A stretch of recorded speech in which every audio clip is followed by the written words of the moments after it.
오늘 이 본문을 통해서 보면은 전반적인 그 내용 중에 일부에 예를 들어 17절 같은 경우 땅에서 생육하고 땅에서 번성하라, 전부 창세기에 창조에 그 주셨던 말씀이 그대로 노아 홍수의 방조에 나왔을 때 주는 말씀으로 연결, 동일한 히브리 원어입니다. 즉 이제는 노아가 제2의 아담이 되어서 이제 노아를 통해서 마치 아담에게 주셨던 그 창조의 사명을 노아에게 주어서 새롭게 하나님이 역사를 이끌어가는 그 증거로 동일한 언어를 사용합니다. 이제 노아를 통해서 땅에 생육하고 땅에 번성하는 역사가 주어집니다. 재창조의 역사가 아니라 하나님은 아담을 통해서 실패하자 노아를 통해서 역사하고, 또 노아를 통해서 그 일이 온전히 이루어지지 않을 때 아브라함을 택해서 역사하시고, 또 이스라엘 백성을 통해서 역사하시고, 초대교회를 통해서 역사하시고, 오늘 여러분과 저를 통해서 역사하기를 원합니다. 하나님은 시대마다 쓰는 사람들이 있습니다. 지금은 성령의 시대고 하나님은 교회를 통해서 역사하기를 원하십니다. 여러분이 미처 깨닫지 모를지 모르지만 여러분에게는 위대한 이러한 노아에게 주었던 창조의 사명, 재창조의 사명이 우리에게 그냥 겨자식금토의 개간이 아니라 하나님의 사명을 감당하게 해서 우리의 영역을 확장해주고 우리 학사관을 확장해주고 우리가 알지 못한 새로운 비전으로 인도해 가십니다. 이것이 하나님이 지금까지 역사해왔던, 하나님 그 시대에 쓰는 공동체, 그 쓰는 교회, 그 쓰는 민족이 있습니다. 저는 감히 선언합니다. 하나님께서 우리 목동중앙교회를 들어 쓰실 줄 믿습니다. 이러한 재창조의 역사가 이 노아의 홍수와 홍수에 나오는 그 가족에게만 주어진 것이 아니라 오늘 시간과 공간과 모든 걸 초월해서 모든 것이 가능하신 하나님께서 오늘 우리에게 역사해 줄 줄 믿습니다. 방주의 전체적인 기간이 1년 11일, 학자들이 조사해 보니까 전체적으로 시작하고 그 마를 때까지 1년 11일 정도 기다렸습니다. 많은 시간을, 얼마나 답답했겠습니까? 그러나 노아는 때를 기다니 하나님의 때에 드디어 묻이 드러나면서 땅이 마르고 드디어 내려오게 합니다. 사랑하는 성도 여러분, 우리가 참고 인내할 때 하나님은 하나님의 때에 우리를 노아의 홍수에서 마르게 하시고 방주에서 나오게 하시며 사명의 자리로 인도하게 하실 줄 믿습니다. 지금은 우리가 연약하고 그 가족밖에 없는 것처럼 보이지만 하나님은 노아 그 가족을 통해서, 그 동물들을 통해서 새로운 하나님의 창조의 세계를 이루십니다. 하나님은 모든 것이 가능하십니다. 우리가 인내하고 하나님의 그 놀라운 축복의 세계를 바라보기만 하면 하나님의 때 하나님은 반드시 당신의 일을 이루어 가신다는 것입니다. 1년 11일, 짧지 않은 시간입니다. 여러분의 기도의 제목들, 짧지 않은 긴 시간, 때로는 몇 년, 몇 개월, 수십 년이 될 수 있습니다. 하나님의 때에 그 길을 열어주실 줄 믿습니다. 그리고 20절에 하나님께서는 처음에 내려와서 가장 중요한 시사점을 줍니다. 우리 20절 중요하기 때문에 다시 읽습니다. 같이 읽습니다.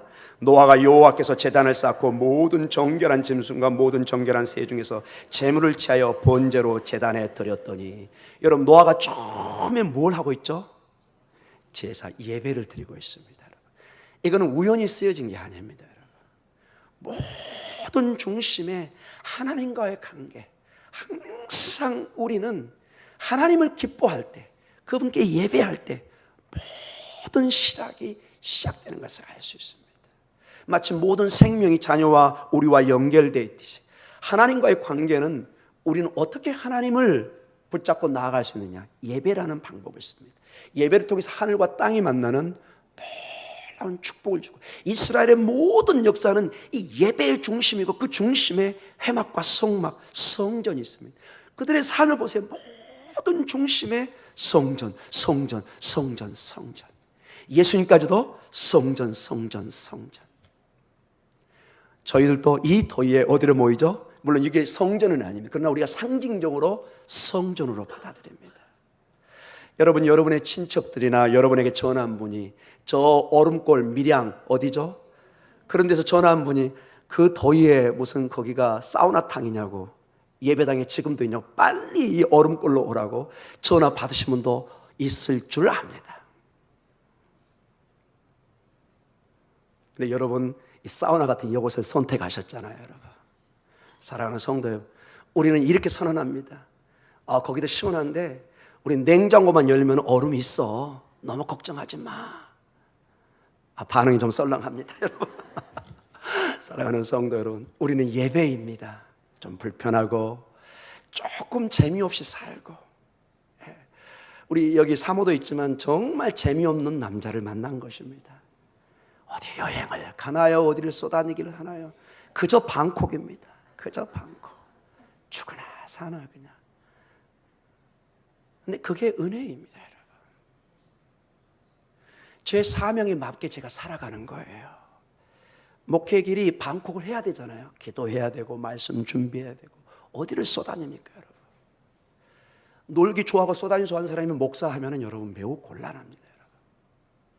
저는 제 직업에 맞게, 제 은사에 맞게 사용하고 있습니다. 여러분도 여러분의 은사에 맞게 하나님 앞에 봉사하고 최선을 다할 때 하나님이 축복할 줄 믿습니다. 놀랍게도 여러분, 저처럼 방콕해야 하나님과 만남이 깊은 사람이 있고, 어떤 분은 정말 은사가 다니면서 은혜를 받는 분이 있습니다. 이분들은 길거리 다녀야 은혜가 되는 분이 있어요. 사람과 만나야 행복한 사람이 있습니다. 전화를 해야 스트레스가 풀리는 사람이 있어요. 여러분, 그분들은 적극적으로 다니시기 바랍니다. 그러면서 전도를 해야죠. 저 같은 사람만 있으면 세상 재미가 없습니다. 영화관 문 닫습니다. 편의점 문 닫습니다. 뭘 사 먹어야지 도대체. 과일 외에는 제가 좋아하는 게 별로가 없습니다. 저 같은 사람에서는 술집 망합니다, 일단.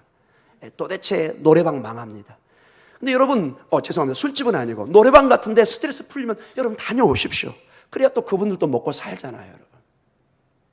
그런데 가서 스트레스 풀면서 여러분 전도하시고 자기 은사에 맞게 최선을 다해 살아갈 때, 여러분이 부끄럽지 않는 인생을 하나님 앞에 살아간다면 여러분의 그 자리가 하나님의 큰 영광의 자리가 될 줄 믿습니다. 저는 말씀 준비와 기도 가운데 은혜를 받고, 이게 나한테 주어진 세상 말로 운명이구나, 이게 내 삶의 전부구나, 그리고 저는 살아가는 것입니다. 여러분은 직장을 통해서, 여러분의 생업을 통해서, 이걸 통해서 여러분이 기쁨을 얻고 하나님께 은혜를 돌릴 수 있다면 그 자리가 하나님의 영광이 돌려지는 자리가 될 줄 믿습니다. 여하간 노아는 첫 일이 다른 것이 아니라 어디서 배웠는지 모르지만 하나님의 은혜로 제단을 쌓습니다. 예배를 드립니다. 모든 것을 예배를 드리는 것을 보게 됩니다. 이제 결론을 마치겠습니다. 여기는 넘기고 있습니다. 많은 내용이 있는데, 여러분, 근데 이 제사를 보면은 이제 쭉 앞으로 나오지만은 이 제사는 매년 드려야 됩니다. 왜? 한계가 있거든요. 이 인간의 제사는 영원하지가 않아요. 매년 반복을 해야 돼요. 그래서 히브리서에 보면은 이제 이렇게 나옵니다. 우리 히브리서 10장 1절과 4절에 우리 인생의 제사에 대해서 이렇게 표현을 합니다. 같이 한번 읽어볼까요? 율법은 장차 올 좋은 일의 그림자일 뿐이요 참 형상이 아니므로 해마다 늘 드리는 같은 제사로는 나오는 자들을 언제나 온전하게 할 수 없느니라. 그렇지 아니하면 섬기는 자들이 단번에 정결하게 되어 다시 죄를 깨닫는 일이 없으리니 어찌 제사 드린 일을 그치지 아니하였으리요. 그러나 이 제사들에는 해마다 죄를 기억하게 하는 것이 있나니 이는 황소와 염소의 피가 능히 죄를 없이 하지 못함이라. 늘 황소와 염소와 양을 통해서, 또 가난한 사람은 곡식을 통해서 늘 매년마다 하나님 앞에 용서를 구하고 죄를 사함을 받아야 돼. 왜? 이거는 반복해야 되는 한계를 가지고 있습니다. 그런데 주님께서 오늘 결론적으로 너무 놀라운, 주님이 얼마나 우리에게 소중한 분이고 중요한 분인가를 이 제사를 통해서도 말씀하십니다. 히브리서 10장 10절에 이렇게 얘기합니다. 같이 읽습니다. 이 뜻을 따라 예수 그리스도의 몸을 단번에 들음으로 말미암아 우리가 거룩함을 얻었노라. 아멘. Once for all. 단번에, 한 번의 십자가의 제물의 희생을 통해서 모든 죄를, 더 이상 우리는 제사가 필요 없습니다. 오직 제사를 대신하는 예배와 기도와 찬양으로 이 모든 것이 예수의 이름 속에 모든 것이 완성된 줄 믿습니다. 이것이 히브리서 10장 10절의 고백입니다. 하나 더 보겠습니다. 10장 14절입니다. 같이 읽겠습니다. 히브리서 10장 14절입니다. 같이 읽습니다. 그가 거룩하게 된 자들을 한 번의 제사로 영원히 온전하게 하셨느니라. 아멘.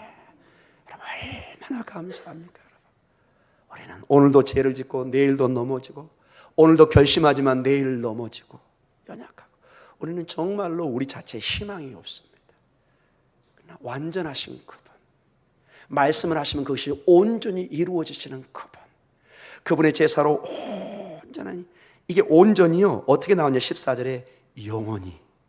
영원히는 뭐죠? 시간으로 측정이 불가능합니다. 여러분, 항상 영원히 우리는 그분을 붙잡기만 하면 됩니다. 그분을 믿음으로 보기만 하면은 온전한 제사를 통해서 오늘도 예수 이름으로 담대히 은혜의 보좌로 나아갈 줄 믿습니다. 마지막 그날에 여러분과 제가 우리의 운명이, 우리의 생명이 당하는 그날, 원수 마귀가, 거짓말쟁이가, 고발장이가 막 우리를 법정의 검사들처럼 막 고소를 하고, 우리를 김진학 목사 이것 잘못되고 이것 잘못되고 이것 잘못되고 이것 잘못되고, 말로는 뭐 제대로 해보겠다고 막 선언하더니 형편없는 목회를 해가지고 온상, 이런 거짓말쟁이 목사라고. 제가 고개를 팍 숙이고 할 말이 없습니다. 그때 주님이 얘기합니다. 너, 내가 그를 사하였노라. 내가 그를 용서했노라. 저만 그러면 좀 너무 제가 욕심쟁이니까 우리 장로님들, 우리 권사님, 집사님, 우리 성가대 집사님, 여러분이 기가 죽어가지고 어쩔 바를 모르고 있는데 주님이 얘기합니다.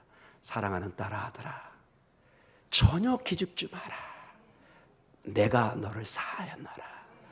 내가 너를 이미 천국 티켓을 해가지고 은하철도 99보다 더 좋은 기차를 내가 준비하고 있노라. 할렐루야. 여러분이 어렸을 때 타고 싶었던 그 은하철도 999인가요?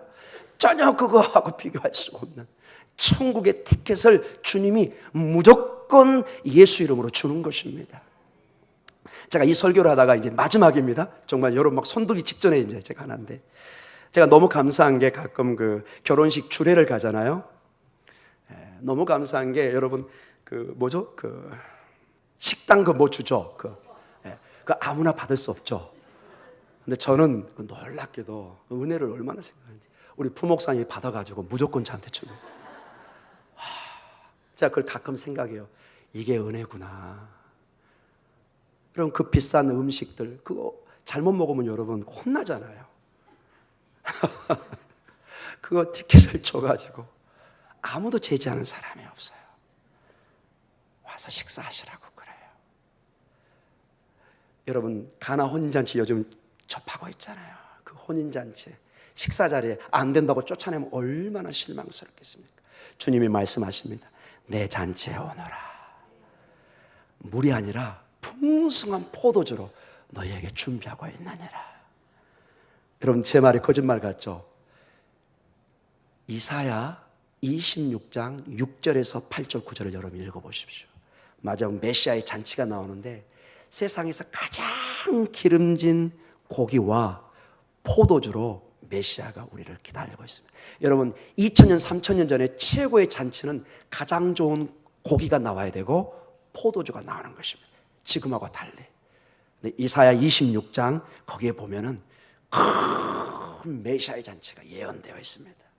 여러분 혹시 지금 힘들지라도 그 놀라운 메시아의 잔치, 예수 그리스도의 그 결혼 잔치에 여러분 초대됐다는 걸 의심하지 마시고 힘을 내시고 다시 한번 믿음으로 승리하시는 복된 여러분 되시기를 주님의 이름으로 축원합니다.